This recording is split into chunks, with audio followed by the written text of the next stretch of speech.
네, 박일로의 누앙사라는 가사 작품을 해석을 해보도록 하겠습니다. 이 작품은요, 그 조선 후기 가사입니다. 그리고 양반이 쓴 그 가사임에도 불구하고 솔직한 어떤 그 상황과 자신의 심정을 이렇게 표현했다 해서 좀 문학사적으로 좀 가치가 있다고 이렇게 평가받는 작품이거든요. 그 고전 문학은 현대어로 해석하는 게 공부의 절반 이상을 차지합니다. 그래서 이 작품도 요즘 우리말로 해석할 수 있는 것만 잘할 수 있다면은 나머지 부분은 그닥 어렵지 않기 때문에요. 여러분들 이 작품 요즘 말로 현대어로 스스로 해석할 수 있는 능력을 키우는 것에 집중했으면 좋겠습니다. 네, 그럼 이제 본문으로 들어가 보도록 할게요. 이 맨 위에 이렇게 서사 부분에서 뭐 전체적인 그 정리를 해놨는데 이게 앞으로 나올 내용에 대한 그 정리 내용입니다. 그런 식으로 좀 이 내용을 좀 구성을 했거든요. 서사 파트까지 시작합니다. 자, 합니다. 어리고 어리석다 그 얘기죠.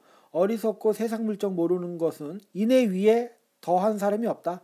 내가 정말 세상 물정 모르고 어리석다. 자신의 그 상황을 그 솔직하게 평가하고 있습니다. 자신의 상황을 진솔하게 고백하고 있어요. 어리석고 우활하다. 세상 물정 잘 모른다. 계속해서 기륭화복을 하늘에 붙여두고 운명수능적 태도죠. 운명수능적 태도 그렇게 붙여두고 누항 깊은 곳에 그래서 이 누항이 그래서 이 작품의 제목이기도 한 겁니다. 누항사 그 깊은 곳에 초가집을 지어두고 자기가 살고 있는 그 초가집이요. 그거 지어두고 풍조우석에 뭐 아침에 바람 불고 저녁에 비가 내린다. 그래서 고르지 못한 날씨에 썩은 지푸라기가 땔감이 되어서 이 썩은 지푸라기는 원래 땔감으로 쓰는 게 아니거든요. 이 사람이 가난하기 때문에 이런 걸 쓰는 겁니다. 그러니까 원래 그 땔감으로는 이제 나무 장작을 쪼개서 써야 되는 거죠. 근데 그런 게 없으니까 그냥 이렇게 그냥 여기저기 흩어져 있는 지푸라기 주워 가지고 땔감으로 쓰는 거거든요. 가난한 상황이 나와 있어요. 그 썩은 지푸라기가 땔감이 돼서 서홉밖에 안 되는 밥, 그러니까 얼마 안 되는 분량의 밥이에요. 그다음에 다섯 홉, 이 홉이 그 이제 단위거든요. 다섯 홉밖에 안 되는 죽에도 연기가 많기도 많구나. 그러니까 요 지푸라기로 땔감을 쓰다 보니까 거기서 막 이렇게 연기가 많이 나오는 거예요. 음식을 얼마 하지도 않는데 연기만 엄청나게 나온다. 그리고 그 다음에 설대인 숭늉에 그러니까 뭐 뜨겁게 데우지도 못합니다. 그 땔감이 약하기 때문에요. 숭늉에 빈배를 속일 뿐이로다. 그냥 간단하게 그냥 정말 그 당시에 배고픔만 잠깐 면할 뿐이다. 생애가 이러하다고 하기를 생애가 이러하다. 그러니까 가난한 자신의 삶을 이야기하는 거죠. 가난한 삶. 내 삶이 이러한다고 한들 장부의 뜻을 옮기겠느냐? 옮기지 않는다. 의지적인 모습 드러나 있어요. 안 빌려을 적을망정 품고 있고요. 그러니까 가난에 만족하겠다라는 말 이게 장부의 뜻이죠. 그거를 적을망정 품고 있고 수위로 옳은 일을 쫓아간다 그런 얘기거든요. 그렇게 하는데 날조차 매일매일조차 뜻대로 되지 않는다. 참 그 어떤 현실과 이상 사이에 어떤 괴리, 갈등 이런 걸 지금 보여주고 있죠. 너무 가난하다 보니까 이렇게 뭔가 안 빌려하고 정신적인 가치를 지키고 살려는 그 모습이 그 의지가 잘 좀 이렇게 관철이 안 된다. 어렵다. 네, 계속해서 가을이 부족한데 봄이라고 여유가 있겠느냐? 원래 가을이 가장 풍족한 계절이잖아요. 수확을 하니까. 근데 그때조차 부족한데 춘군기가 있는 봄은 오죽하겠느냐? 여유가 있겠느냐? 주머니가 비어 있는데 술병이라고 그 안에 술이 있겠느냐? 뭐 아무것도 없다. 빈곤한 인생이 천지간에 나뿐이로다. 나 정말 가난하다. 예, 가난한 자신의 삶의 모습을 이런 식으로 표현했어요. 자, 이제 넘어갑니다. 본사 1. 근데 이렇게 가난한 자신의 상황을 이야기하고 나서 그 다음 얘기가 뭐냐면요. 그래도 내가 옛날에 그 임진왜란 열심히 싸운 내가 그 장수 아니었느냐 이렇게 과거 상황을 회상합니다. 실제로 박일로가 무신이었거든요. 임진왜란 때. 그걸 이제 회상합니다. 기한이 절친하다 한들 기한 배고픔과 추위가 절신 몸을 끊어낼 정도로 심하다고 한들 일단심을 잊었겠느냐, 일편단심을 잊었겠느냐, 나라 위한 그 충성의 마음을 내가 잊었겠느냐. 분이 망신하여 밑에 뜻 나오죠. 의에 분발하여 내 몸을 잊어서 죽어야 말겠다 라고 여기면서 여기부터 여기까지가 과거 회상이거든요. 과거 회상. 그 일편단심을 그 지켰던 과거를 회상하는 거거든요. 이걸 왜 하느냐? 그러니까 옛날에도 이런 때가 있었는데, 그 지금의 어려움도 극복할 수 있다. 극복 가능하다. 이런 걸 보여주기 위해서, 이런 거를 이제 의미하기 위해서 옛날 얘기를 하고 있는 겁니다. 빨리 또 다시 볼게요. 기한이 절친하다고 하는데 일단심을 잊었겠는가? 분이 망신하여 죽어야 말겠다고 여겨서 우탁우랑에, 그게 뭐 주머니입니다. 옷에 있는 주머니에 여러 가지 줌줌이 모아놓고 먹을 것들, 그러니까 조금 아주 먹을 것 뭐 많이도 없이 그냥 한 움큼 넣어놓고 병과 오제에 전란 5년 동안, 전쟁 5년 동안 감사심, 죽어버리겠다. 죽음을 각오하겠다라는 마음을 가지고 있어서 이시서편하야 죽음을 밟고 피를 건너서 몇백 번이나 되는 전투를 치루었느냐.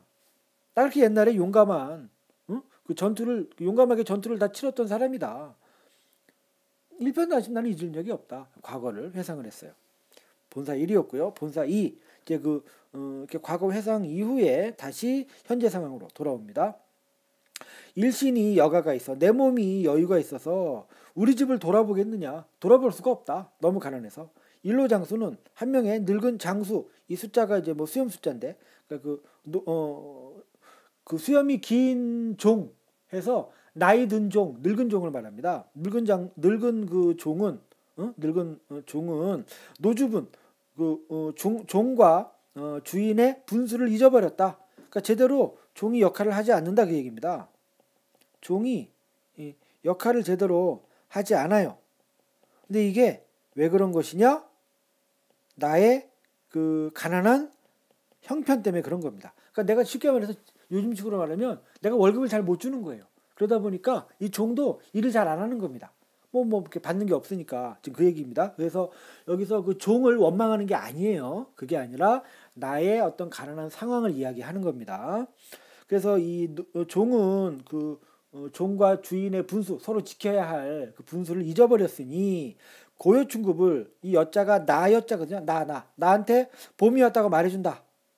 이거는 이제 그 종이 나한테 말해줘야 된다는 거죠. 종이 이제 주로 그 농사를 짓고 하니까 계절의 변화를 잘 알 거 아닙니까? 그러니까 그런 종이 나에게 주인님 봄이 왔습니다. 나에게 봄이 왔다라고 말할 것을 어느 사이에 생각할 수 있겠느냐? 그렇게 나한테 말해줄 것을 기대할 수도 없다. 경당문노인들 눌더러 묻겠느냐. 경당문노, 바가는 거는 당연히 문노, 종에게 묻는 것인데, 바가는 거는 당연히 종에게 묻는 것인데 그걸 누구에게 물을 것이냐. 그러니까 무슨 얘기냐면은요, 이제 농사는 주로 종들이 이렇게 하는 것이잖아요. 그래서 그 밭 갈고 이제 농 갈고 이럴 이제 봄철이 왔을 때 그거 어떻게 해야 되는 건지를 당연히 그들한테 물어봐야 되는데, 내가 제대로 월급도 못 주고 하니 뭐 이렇게 물어보기도 그렇고, 또 물어봤자 제대로 답변도 못 듣고, 이런 아주 그 힘든 상황에 처해 있다는 얘기를 이렇게 하는 겁니다. 그러니까 밭 가는 거는 당연히 종에게 물어야 하는데 누구에게 물어보겠느냐. 군경가색이 몸소 농사를 짓는 것이 내 분수인지를 알겠도다. 스스로 농사를 지으려고 합니다. 그러니까 몸소 농사를 지으려고 합니다. 그러니까 원래 양반이기 때문에 농사는 종에게 맡겨야 하는 것인데, 집안이 가난하니까 내가 스스로 농사를 지어야 되겠다. 이렇게 지금 결심을 하고 있는 것이죠. 이제 본사 3으로 넘어갑니다. 신야경수와 농상경홍을, 이건 밑에 그 뜻을 보시면 됩니다. 들에서 밭 갈던 은나라의 이윤과 진나라의 진승. 이 사람들이 뭐냐면요, 그러니까 우리식으로 따지면 선비입니다. 선비인데 농사를 짓던 선비들인 거예요. 중국에. 알겠죠? 이런 사람들을 천하다고 할 사람이 없건만은, 그러니까 무슨 얘기냐면 뭐 양반이라 그래서 농사 짓는 게 천한 게 아니다. 그거 뭐라 그러는 사람 없다. 이렇게 얘기한 거예요. 그러니까 내가 지금 가난해서 농사를 지려고 하는데 이거 자체가 문제가 되는 건 아니다. 누가 뭐라 그러지는 않는다. 근데 문제가 되는 건 뭐냐? 바로 밑에 줄이에요. 아무리 가려고 한들 어느 소로 가겠느냐? 그러니까 농우가 없는 겁니다. 농사 지을 때 이용해야 될 농우가 소가 없는 겁니다. 옛날에는 이제 소로 논도 갈고 밭도 갈고 뭐 여러 가지 그 일을 시켜야 되는데요. 이게 없는 거예요. 그러니까 야, 이 소도 없이 내가 어떻게 농사를 짓지? 큰일이네 이러고 있는 겁니다. 아시겠죠? 한기태심하여 가뭄이 아주 심해서 시절이 다 늦었습니다. 시절 이렇게 농사 시절이 다 늦은 거예요. 그 농사는 그 어떤 계절마다 정해진 그 타이밍이 있는 거 아니겠습니까? 그런데 지금 요 시기는 특별히 비가 좀 적게 와가지고 뭐 이렇게 그 스케줄에 맞춰서 농사일을 짓는 것이 지금 늦어져 버렸다 그 얘기입니다. 그게 다 늦었는데 서주 높은 논에 서쪽 두둑 높은 논에 해서 이게 누굽니까? 박일로가 경작하는 논인데요. 좀 질이 낮은 그런 논입니다. 좋지 않은 논이에요. 그곳에 잠깐 내렸다가 개는 지나가는 비에, 그러니까 비가 잠깐 내린 겁니다. 그 비에 도상 무원수, 도상 길 위에 무원수 근원 없이 흐르는, 그러니까 이게 무슨 말이냐면요, 이렇게 이제 뭐 개천 같은 거는 이렇게 물길 따라서 줄줄줄줄줄 이렇게 이제 흐를 거 아닙니까? 근데 이건 그게 아니고 그냥 땅바닥에 이렇게 제멋대로 막 흐르는 이런 물들을 말하는 겁니다. 너무 그림이 엉터리 같죠? 뭐 이해해 주시기 바랍니다. 계속할게요. 그 도상무원수를 반 정도 데워두고 반 정도 자신의 논에 데워두고 이제 물을 데워두는 겁니다. 그래놓고 소 한 번 주마, 소 한 번 빌려주마 하고 엉성이 하는 말, 그렇게 그냥 성의 없이 하는 말, 그러니까 누군가가 이렇게 한번 이야기한 겁니다. 아이고, 소가 없어서 농사를 어떻게 지십니까? 언제 한번 제가 빌려드려야 되겠네요. 라고 그냥 지나가는 식으로 누군가가 이야기를 한 겁니다. 근데 그 말을 친절하다고 여긴 그 집에 달 없는 저녁에 허우적허우적 달려가서 이제 소 빌리러 간 겁니다. 그 집에 가서 굳게 닫은 문 밖에 아득히 혼자 서서 큰 기침, 아하미는 에헴, 왜 그 양반들 그 바깥에서 이제 이렇게 서가지고 문 밖에 서서 에헴 이리 오너라 하는 거 있지 않습니까? 이제 그거 얘기하는 거예요. 큰 기침 에헤미를 양구토록 오래도록 하온 후에 어와 그 뉘신고라고 이제 집주인이 이렇게 묻는 겁니다.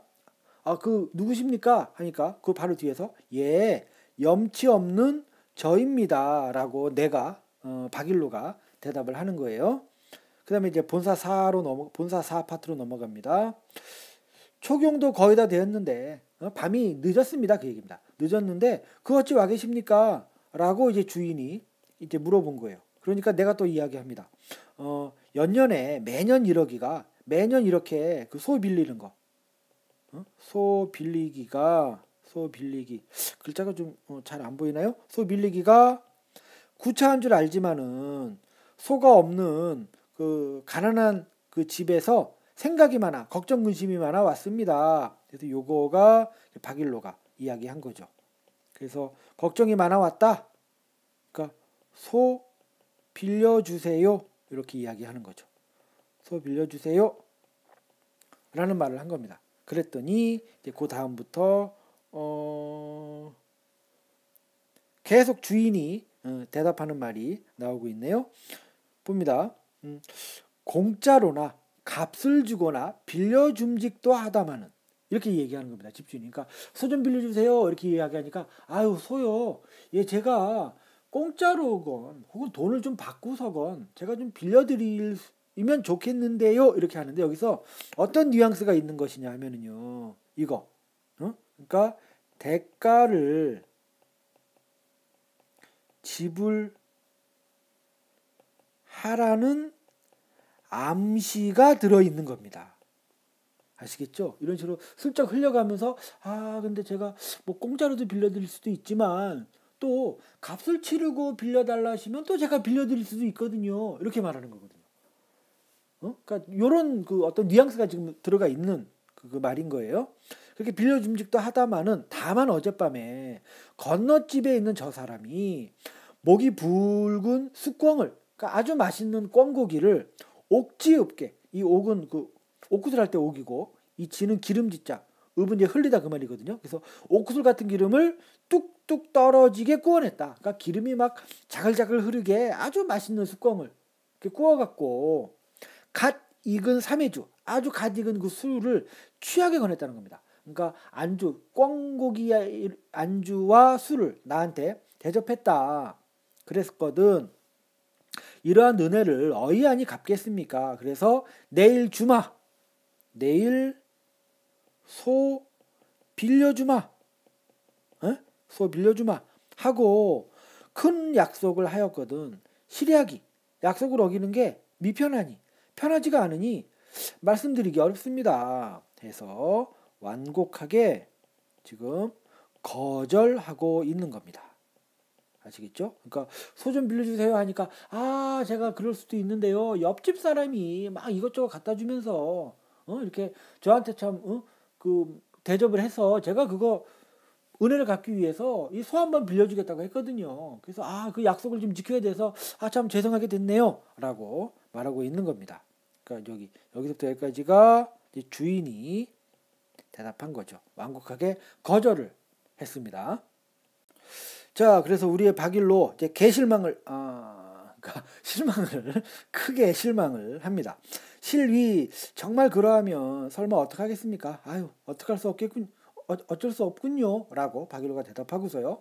헌 모자 깊게 쓰고 축 없는 신발에 집신 신고 설피설피 맥없이 흘러나오니 해서 요건 이제 그 뭐 설피설피 의태어거든요. 물러나오니 풍채 적은 몸에 덩치가 작은 몸에 개까지 쫓아올 따름이다. 개요 개. 월월월 개까지 막 쫓아온다. 거절당하고 물러나오는 모습을 이야기했습니다. 자, 이제 본사 5. 거절당하고 이제 집에 옵니다. 와실에 들어간들, 이게 달팽이 집이에요. 달팽이 집. 요 낱말 뜻 자체가. 그래서 그 박일로의 그 초라한 집을 와실로 표현했습니다. 와실에 들어온들 잠이 와서 누워 있겠느냐? 잠이 안 옵니다. 북창에 기대어 앉아 새벽입니다. 새벽을 기다리니, 그러니까 이제 밤새는 거예요. 꼬박 기다리니 무정한 대승은 이 새거든요. 오디세라고 새 이름입니다. 무정한 그 오디세는 이내 한을 돋우는구나, 한을 느끼게 하는구나. 그래서 이 대승은 객관적 상관물입니다. 객관적 상관물과 감정이입은 구별을 해야 되는데요. 대상과 주체가 있다고 했을 때 대상이 주체에게 어떤 감정을 유발하게 하는 것, 그때 요 대상을 객관적 상관물이라고 합니다. 여기에서는 대승이 박일로 나에게 한이라는 감정을 느끼게 하잖아요. 그래서 요 대승이 객관적 상관물이 되는 것입니다. 아시겠죠? 이 화살표 관계를 주의해서 보셔야 합니다. 이 대상 쪽에서 주체 쪽으로 화살표가 이렇게 가는 게 객관적 상관물입니다. 만약에 화살표가 이쪽 주체 쪽에서 대상 쪽으로 가는 경우가 있거든요. 이렇게 요거는 감정이입이라고 합니다. 지금은 객관적 상관물 이쪽 화살표가 되었다. 이렇게 아시면 되겠습니다. 무정한 오디세는 이내 한을 돋는구나. 종조 추창하며, 종조 아침 끝날 때까지 추창 슬퍼하며, 그러니까 지금 밤에 와가지고 창문에 기대서 말이죠. 새벽 지나서 아침 때까지 지금 이렇게 꼬박 밤을 샌 겁니다. 그러면서 먼 들을 바라보니 즐기던, 내가 좋아하던 그 농부들의 노래도 흥없이 들리는구나. 뭐 마음이 좋지 않으니까요. 그렇겠죠. 세상 물정 모르는 한숨은 그칠 줄을 모르는구나. 세상 물정을 몰랐다. 자신의 문제점을 자각한 겁니다. 내가 진짜 세상 물정 몰랐구나. 아니, 내가 남의 집 소를 빌리면서 내가 그냥 공짜로 이렇게 빌리려고 했구나. 보통은 그런 거 빌리려면은 막 뭐 꿩고기에 술까지 대접해야 그렇게 그 소를 빌릴 수 있는 건데, 난 정말 세상 물정 몰랐던 사람이구나. 이렇게 스스로를 한탄하고 있는 겁니다. 세상 모르는 한숨은 그칠 줄을 모르는구나. 아까운 저 소비는 볕보임이라고 그 농기구의 이제 한 부속품이에요. 그거는 볕보님도 좋구나. 아, 그러니까 뭐 이제 그 집에 이제 그 농사 도구로 쟁기가 이제 하나 있는 거예요. 근데 그 야 너무 좋다. 아까운 저 쟁기는 참 좋기도 좋구나. 그래서 가시가 막 엉켜 있는 묵은 밭도 아주 쉽게 갈 수 있다. 저 쟁기 가지면은. 그렇지만은 빈 집의 그 벽에 쓸데없이 걸려 있구나. 우리 집에서는 쟁기가 소용이 없는 물건이라는 거죠. 그걸로 무슨 농가 밭을 갈아야 되는데 그럴 뭐 상황이 안 되니까요. 그래서 춘경도 거의 다 지났다. 봄가리, 봄에 이제 그 밭가리, 논가리 해야 되는 때도 다 지났다. 에이, 팽개쳐 던져두자. 예, 드디어 농사일을 포기합니다. 정말 가슴 쓰린 결정을 내리는 거죠. 자, 여기까지가 이제 본사였고요. 결사 1파트가 시작을 합니다. 강호한 꿈을 꾼 지도 오래되었더니 강호한 꿈, 네, 자연을 벗삼아 살겠다. 이런 꿈을 꾼 지도 오래되었다. 그래서 요거까지 대비되는 게 이제 세속적 그 부귀 영화를 추구하는 것이 되겠죠. 그러니까 그것과 대조되게 자연 속에서 살겠다는 꿈을 내가 꾼 지도 참 오래되었다. 그랬는데 구복이 입과 배, 그러니까 먹고 사는 겁니다. 먹고 사는 게 누가 돼서 먹고 사는 게 힘들어서 뭐 목구멍이 포도청이다 이런 속담이 생각나는 표현입니다. 먹고 사는 게 위험하여서 잊었었구나. 뭘 잊었습니까? 요 강호 한 꿈을 잊고 살았구나 내가 먹고 사는 것 때문에. 천피기욱한데 녹죽도 많기도 많구나. 저 냇가를 바라보니 푸른 대나무가 많기도 많구나. 이게 중국의 어떤 작품의 일부분을 지금 인용한 거거든요. 그래서 그냥 별 의미 없이 그냥 넘어가도 되겠습니다. 유비군자들아, 양반들아, 낚싯대 하나 빌려라. 낚싯대 하나 빌려라. 갈대꽃 깊은 곳에서 명월청풍에 버치돼서 임자 없는 풍월광산에서 절로절로 늙으리라. 이제 뭐 하고 있는 겁니까? 강호 속에서의 삶을 추구하는 거죠. 그러니까 이렇게 낚싯대 하나 빌려가지고 달 뜨고 바람 부는 곳에서 이렇게 고기잡이 하면서 이렇게 이제 그냥 즐기면서 지내자. 무심한 백구야, 욕심 없는 무심한 백구야, 갈매기가 오라고 하며 오지 말라고 하겠느냐. 강요하지 않는다. 자연은 강요하지 않는다. 다툴이 없을 것은 다만 이것뿐인가. 여기 놀아. 백구 너는 다투지도 않고 뭐 와라 오지 마라 강요하지도 않고 아주 나를 편안하게 해준다. 이게 바로 자연이다. 그러니 자연에서 살자. 이렇게 이야기하고 있는 겁니다. 네, 거의 끝나가고 있습니다. 자, 조금만 더 힘을 냅시다. 이제 결사 두 번째, 이게 이제 마지막 파트입니다. 마지막 파트요. 무상한 이 몸에, 보잘것없는 이 몸에 무슨 뭐 뜻이 있겠느냐, 내가 뭐 대단한 게 있겠느냐마는 두세 일억밖에 안 되는 밭과 논을 다 묶여서 던져두고 말이죠.